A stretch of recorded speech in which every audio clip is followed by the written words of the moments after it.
Hi, I want to tell a story. I met this woman through my family, Michelle Richards.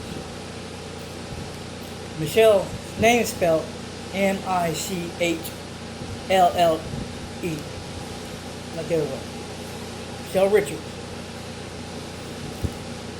She was living in a motel, but the guy she was with, Steve Willard, W-A-R-D. Can't pronounce his name. But he went to jail because he was speeding when he was going home with her, and he had drugs, a lot of drugs. So much drugs, there were 5 felonies. Okay. Well, she was living in a motel. Well, she came over to see a friend. And she met me through them. Well, she started staying here. Well, she needed a place to stay because she couldn't stay in a motel, so I was getting an apartment. I told her she could stay with me, pay half the bills or whatever, and pay her way. She could stay there. Well, at first, she denied it. She didn't want to do it. Then, she realized that she needed a place to stay, so she moved in. Well, I didn't know, but she started having feelings for me. She even told my sister before I knew that she had feelings for me. And when she finally told me, I told her I was having feelings too, because I was. Because when I met her, she was staying with my sisters in my Aunt Rose's house. And I came over to take care of my aunt. Well, I took her places and stuff like that. Well, as I went home, people offered to take her somewhere, and she goes, "No, I'll wait for David." So she did. She moved in with me. Eventually, we got together, and she told me, and I told her. Then we decided to wait to have sex in a motel. So we paid for the motel. We went to the motel and had sex. The next morning, we'd go back home. Then we started holding hands and everything. Well, eventually I got feeling a little stronger for her. I asked her to marry me. She said yes. But she also said that she was with this other guy named Steve. He's in jail. I said, well, she told me when they were on the way home, they weren't actually together. They was trying to get back together, but they weren't really together yet. So that wasn't cheating. So I treated her like a queen. Gave her everything she wanted, everything. Treated her like she's supposed to be treated. Steve called her every day and put her down, called her a retard, called her crazy, an idiot. Like that. And I had to tell her she wasn't. And it worked for a while.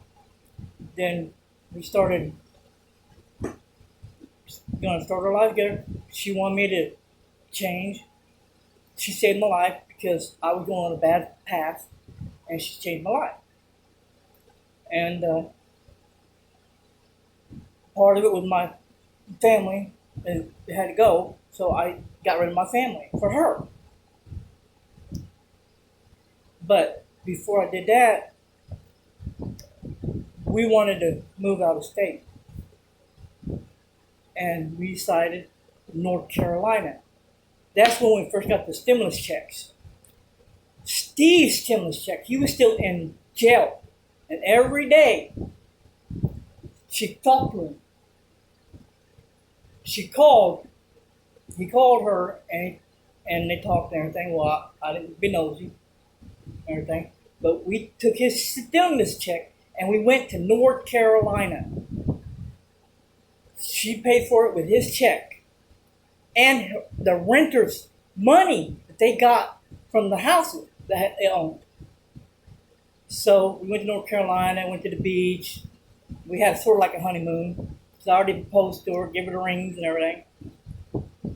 and we came back. It wasn't for us. Well, we didn't want to stay here. We wanted to still move out of state. So we decided to Colorado. So we took Steve's check he got every month from Social Security. He got $1,200. We used that money to go to Colorado. But the thing is, before we left Colorado, she took me to Walmart a month before that and spent $500 of Steve's money that he got every month on me for clothes. $500, shirt, pants, shoes, everything. He just told me not to tell nobody. Then we go to Colorado. His money came in again. So we left. In Colorado, she decided that she needed to come back home because she had court. She didn't want to miss it. She missed her daughters. I agreed with that. I told her in the first beginning, I'm not coming first. Her daughters come first. Always. I always told her that. But her daughters did not like Steve. Her daughters called Steve a no for good son of a bitch because he used to hit her all the time. His brother did the same thing. And I told her I would never hit her. I never lied to her. And every day she told Steve, talked to Steve. And she always had this issue between Steve and me. I go, Steve ain't going to change. He'll never change. He may change for a while, then he'll go right back to the way he is. And she goes, okay, I'm going to tell him. So the day before we left Colorado, she got on the phone and told Steve that she picked me. That's what she said anyway. I wasn't in the back. I was busy in the other room. Well, we get back. We get to the motel. I go back to the apartment. We go back to the apartment. She want to go get her stuff. Go get your stuff. I ain't going to let you lose your stuff. I told her to go get her stuff. She took her ring off because she didn't want no conflict. I understood that. She took her ring off. I gave it to me. She went down there. She got stuck down there. I tried everything to get her down there, back, but she had to wait until after court.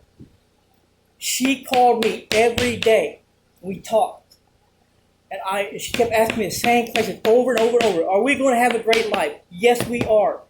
You got to let me do that for you. I will give you a great life. She said, okay. She said it again and again.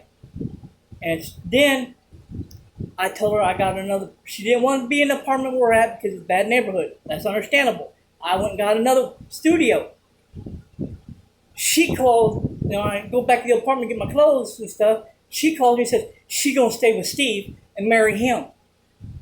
And I broke down. I broke down and hit my knees, started crying.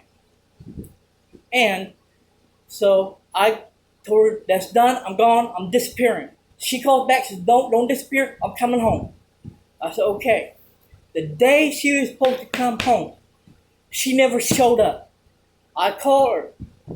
She told me that don't want me to come and get her. I said, all right. Then she tells me that she has to buy a car that month for Steve and her to get around. I said, then he can bring you home. Well, his brother was supposed to be married the 17th of July. We were supposed to get married on my birthday, July 13th. But we couldn't do that because she was down there. I said, we'll do it a little later. She goes, okay. She tells me again that she's going to stay with Steve. I said, all right, fine, we're done. So I stopped talking to her. She calls me and hangs up and calls me again and says, I want to come home, baby, crying to me. I said, okay, come home. Did I ruin our marriage, ruin the chance to get married? No, come home. I'll be home the 17th. I go, you promised me, because you said this before and doing it again. She goes, no, I'll be home. What happened? The weekend before my birthday, she calls me, asks me about our rings. I said, well, I got them in a room. I put them up. I misplaced them. I'm looking for them. I'll find them. And I did. And she's supposed to call me every day. She never did. I called. She never answered the phone. So finally, on my birthday, I left a message. She calls back. I said, "Hey, baby, I'm sorry to hear from you. You still coming home?" "No, I ain't. I just married Steve this weekend." I go, "What? On my birthday?" That is just wrong. And then she says that we can't be friends because we had an affair. I said, "You agreed to marry me. You was done with Steve." And the reason why she couldn't come down here, because she asked Steve to bring her home. He goes, "Not till the 17th. Well, it's his fault because he was being an ass. I put my money on his books for $100. I didn't get that money back. I'm going to get that money back. I'm expecting it back. Now, she won't talk to me because she don't want to be friends. I'm just letting everybody know what she did to me. And now I'm single. Oh, and another thing too. First husband she married, burned on her. That's all she wanted. Second husband, Stacy. She drove Stacy so crazy in her marriage, he hung himself.